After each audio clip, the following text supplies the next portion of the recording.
আশা করি সবাই ভালো আছেন, আমিও ভালো আছি। আজকে আপনাদের দেখাবো কিভাবে এক্সেল শিটের মাধ্যমে অ্যাভারেজ করতে হবে, ম্যাক্সিমাম করতে হবে, মিনিমাম করতে হবে এবং কাউন্ট নাম্বার করতে হবে। অ্যাভারেজ অর্থ গড়, আমরা সবাই জানি। অ্যাভারেজটা কীভাবে বের করতে হবে, ম্যাক্সিমাম হচ্ছে সর্বোচ্চ নাম্বার এখানে কত আছে, সবচেয়ে সংখ্যা সবচেয়ে বড় কোনটা আছে এটা দেখাতে পারি, এবং মিনিমাম হচ্ছে সবচেয়ে ছোটো সংখ্যা যেটা আছে ওইটা বের করতে পারি, এবং কাউন্ট নাম্বার হচ্ছে কয়টা সংখ্যা এখানে আছে এটা আমরা বের করতে পারি। প্রথমে আমি আপনাদের দেখাবো ভিউয়ার্স অ্যাভারেজ কীভাবে করতে হবে। তার আগে বলতে চাই যে আপনি যদি আমার চ্যানেল নতুন হয়ে থাকেন তাহলে অবশ্যই আমার চ্যানেলটা সাবস্ক্রাইব করবেন, বেল আইকন বাজিয়ে দিবেন। পরবর্তীতে আমি যে সুন্দর ভিডিওগুলো দিব আপনারা যদি এখানে দেখেন তাহলে অবশ্যই আপনারা উপকৃত হবেন। তো ভিউয়ার্স, সবাই আমার চ্যানেলটা অবশ্যই সাবস্ক্রাইব করবেন, বেল আইকন বাজিয়ে দিবেন। এই আশা ব্যক্ত করে আজকে আমি এখন আপনাদের আমি দেখাচ্ছি অ্যাভারেজ কীভাবে করতে হবে। So let's start. আমি এখন দেখিয়ে দিচ্ছি। দেখেন, প্রথমে অ্যাভারেজ করার জন্য, অ্যাভারেজ অর্থ হচ্ছে গড়। গড় করার জন্য যে আমার এখানে সংখ্যা আমি কয়েকটা নিয়েছি, 8 থেকে কোন পর্যন্ত 14 পর্যন্ত সংখ্যা নিয়েছি। এখানে অ্যাভারেজ করার জন্য এই 8 থেকে 14 পর্যন্ত এগুলো সবগুলো সিলেকশন করুন। প্রথমে এই অবস্থা থাকা অবস্থায় আমরা কীভাবে 8 থেকে 14 পর্যন্ত সিলেকশন করব। সিলেকশন করার পর আপনারা দেখেন এই কোনায় অটো সাম, এই দেখেন অটো সাম নামে একটা লেখা আছে, এখানে আমরা ক্লিক করব। এই পাশে আমরা ক্লিক করব, ক্লিক করার পর দেখেন সাম আছে, অ্যাভারেজ। অ্যাভারেজ আমরা ক্লিক করেন, দেখেন এই যে অটো সাম, এই যে অ্যাভারেজ। তার মানে এই সবগুলো সংখ্যা 7টা সংখ্যা আছে এখানে। এই 7টা সংখ্যা যোগ করার পর আমাদের হয় 77। 77 যদি আমরা 7 দিয়ে ভাগ দিই তাহলে কত হবে? 11। সো আমরা এটা যদি আমরা সূত্রের মাধ্যমে করতে চাই, দেখেন এইভাবে যদি আমি অটো সাম ওইভাবে করতে পারি, অটো সামের ভিতর থেকে আমি কিন্তু ইচ্ছা করলে কিন্তু অ্যাভারেজ করা যায়। আবার একটা করা যায় কীভাবে সিস্টেম, যে আরেকটা সিস্টেম আমি আপনাদের দেখাচ্ছি। সূত্রের মাধ্যমে যদি AVERAGE আমরা সমান সমান দেওয়ার পর দেখেন অ্যাভারেজ লিখলাম, AVERAGE অ্যাভারেজ লেখার পর ফার্স্ট ব্র্যাকেট দিব। ফার্স্ট ব্র্যাকেট দেওয়ার পর দেখেন E7, এই যে E7 এটা সিলেকশন করো। E7 প্রথম আমরা সিলেকশন করুন, এইটা মনে রাখতে হবে যে এই বরাবর দেখেন এই যে E7, আর এটা হচ্ছিল E13। আমরা এগুলো সিলেকশন করবো, সেজন্য আমি দেখালাম। হ্যাঁ, দেখেন E7 আমরা সিলেকশন করার পর আমরা ফার্স্ট ব্র্যাকেট চলে গেলাম। তারপর আমরা এখানে অ্যাভারেজ লিখবো, এই যে অ্যাভারেজ, এই দেখেন AVERAGE অ্যাভারেজ লেখার পর ফার্স্ট ব্র্যাকেট দিব। ফার্স্ট ব্র্যাকেট দেওয়ার পর দেখেন E7 এটা সিলেকশন করবো, তারপর ক্লোন চিহ্ন দিব। তারপরে দেখেন E14 মানে লাস্টেরটা E14 যেখানে আছে এটা সেল হচ্ছে কত, সেল হচ্ছিল এর 13 নম্বর সেল। এইখানে সিলেকশন করবো আমরা ফার্স্ট ব্র্যাকেট দিই, তারপর ইন্টার চাপ দিই। দেখেন এবার আমরা আশা করি আপনারা বুঝতে পারছেন যে কীভাবে গড় করতে হবে সেই প্রক্রিয়াটা। এখন আমি আপনাদের দেখাবো অ্যাভারেজ। আশা করি আপনারা বুঝতে পারছেন কীভাবে তৈরি করতে হবে। এখন আমি আপনাদের দেখাবো ম্যাক্সিমাম নাম্বার, মানে সবচেয়ে বড় সংখ্যা যেটা, সেটা কীভাবে বের করবেন।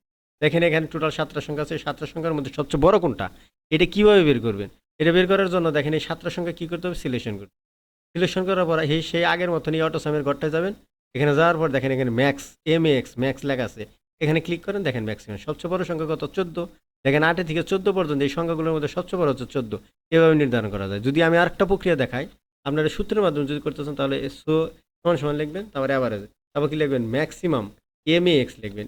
MAX লেখার পর তারপর কী দেবেন, ফার্স্ট ব্র্যাকেট দেবেন। ফার্স্ট ব্র্যাকেট দেওয়ার পর সেই আগের মতনই F7 সিলেকশন করবেন, তারপর ক্লোন চিহ্ন দিবেন। তারপরে F13 এটা ক্লিক করে সিলেকশন করার পর এখানে একটা ফার্স্ট ব্র্যাকেট দিন, তারপর ইন্টার চাপ দেন। দেখেন 14। তাহলে বুঝতে পারলাম যে এখানে ম্যাক্সিমাম মানে সবচেয়ে বড় সংখ্যা হচ্ছে 14। এটা সূত্রের মাধ্যমে দেখালাম, এবং এখানে অটোভাবে করা যায় সেই প্রক্রিয়া আপনাদের দেখিয়ে দিন। তো পরেরটা আশা করি আপনারা সবাই ম্যাক্সিমাম নাম্বারটা কীভাবে বের করতে হবে এটা বুঝতে পারছেন। এখন আমি মিনিমাম নাম্বার, সবচেয়ে ছোটো যে নাম্বারটা, এই 7টা সংখ্যার মধ্যে সবচেয়ে ছোটো যেটা, সেটা কীভাবে বের করবেন সেই প্রক্রিয়াটা আমি দেখেন। সেজন্য আমাদের কি করতে হবে, এই 7টা নাম্বার আমাকে সিলেকশন করতে হবে। সিলেকশন করার পর আমি দেখেন আবার সেই অটো সামের ঘরে যে এখানে মিনি MIN দিয়ে আছে, এটাকে আমি সিলেকশন করলাম। সিলেকশন হচ্ছে সবচেয়ে ছোটো সংখ্যা কত, দেখেন এই 8 থেকে 14 পর্যন্ত ছোটো হচ্ছিল 8, সেটা আমি অটো সামের এই ঘরটা দিয়ে বের করে দিলাম। এখন আমি যদি সূত্রের মাধ্যমে বের করতে চাই তাহলে কী করতে হবে, সমান সমান দিতে হবে, তারপর লিখতে হবে MIN লেখার পর ফার্স্ট ব্র্যাকেট দিব। ফার্স্ট ব্র্যাকেট দেওয়ার পর দেখেন প্রথমে G7 সিলেকশন করার পর কী করলাম, ক্লোন দিলাম। তারপর G13 এটা সিলেকশন করার পর আমরা ফার্স্ট ব্র্যাকেট দিয়ে দিই এবং তারপর ইন্টার চাপ দিই। দেখেন আমরা সবচেয়ে ছোটো সংখ্যা সূত্রের মাধ্যমে আমরা বের করতে পারি। এখন আমি আশা করি আপনারা বুঝতে পারছেন যে সবচেয়ে ছোটো সংখ্যা কীভাবে বের করতে হবে, এই প্রক্রিয়াটা আমি দেখাই। এখন কাউন্ট নাম্বার, এখানে আমার টোটাল যে 7টা সংখ্যা আছে এটা আমরা কীভাবে বের করব। এটা বের করার জন্য আমাকে 7টা সংখ্যা সিলেকশন করতে হবে। আবার এই 7টা সংখ্যা আমি কী করলাম, সিলেকশন করলাম। সিলেকশন করার পর এখানে দেখেন এখানে লেখা আছে কাউন্টস নাম্বার। এই কাউন্টস নাম্বারে সিলেকশন করার পর দেখেন এই 7টা সংখ্যা আছে অটোমেটিক এসব। তার মানে এখানে সংখ্যা আছে কয়টা, 7টা। এটা যদি আমি সূত্রের মাধ্যমে করবার চাই তাহলে আমাদের কী করতে হবে, তাহলে সমান সমান দিতে হবে, তারপর লিখতে কাউন্ট লিখতে হবে COUNT। কাউন্ট লেখার পর ফার্স্ট ব্র্যাকেট দিয়ে দিলাম। ফার্স্ট ব্র্যাকেট দেওয়ার পর দেখেন এখান থেকে আমি কি লিখলাম, এখানে H7 ক্লিক করার পর তারপর ক্লোন চিহ্ন দিলাম, তারপর H কত হবে H13, এটা ক্লিক করার পর আমি ফার্স্ট ব্র্যাকেট দিয়ে দিলাম এবং ইন্টার চাপলাম। দেখেন তাহলে বুঝতে পারলাম ভিউয়ার্স, আশা করি আপনারা বুঝতে পারছেন যে কিভাবে কাউন্ট নাম্বার বের করতে হয়, কিভাবে কাউন্ট নাম্বার বের করতে হয়, মিনিমাম বের করতে হয়, ম্যাক্সিমাম বের করতে হয় এবং অ্যাভারেজ বের করতে হয়। যদি আপনারা বুঝতে না পারেন তাহলে অবশ্যই আমাকে বলবেন, আমার কমেন্ট বক্সে জানিয়ে দিবেন যে কীভাবে, যদি না বুঝেন তাহলে অবশ্যই আমাকে জানাবেন। সো পরবর্তী ভিডিও দেখার জন্য অবশ্যই আপনাদের শুভকামনা রইল, এবং যদি আপনারা চ্যানেলে যদি আমার নতুন হয়ে থাকেন তাহলে অবশ্যই আমার চ্যানেল সাবস্ক্রাইব করে দেবেন। তাহলে আমি পরবর্তীতে আপনাদের নতুন নতুন যে ক্লাসগুলো দেবো সেগুলো আপনারা দেখলে অবশ্যই আপনারা উপকৃত হবেন। তো ভিউয়ার্স, আজকে এ পর্যন্তই থাক। আশা করি আপনারা বুঝতে পারছেন। সো আজকে এ পর্যন্তই থাক। পরবর্তী ভিডিও দেখার জন্য অবশ্যই শুভকামনা রইল। আসসালামু আলাইকুম।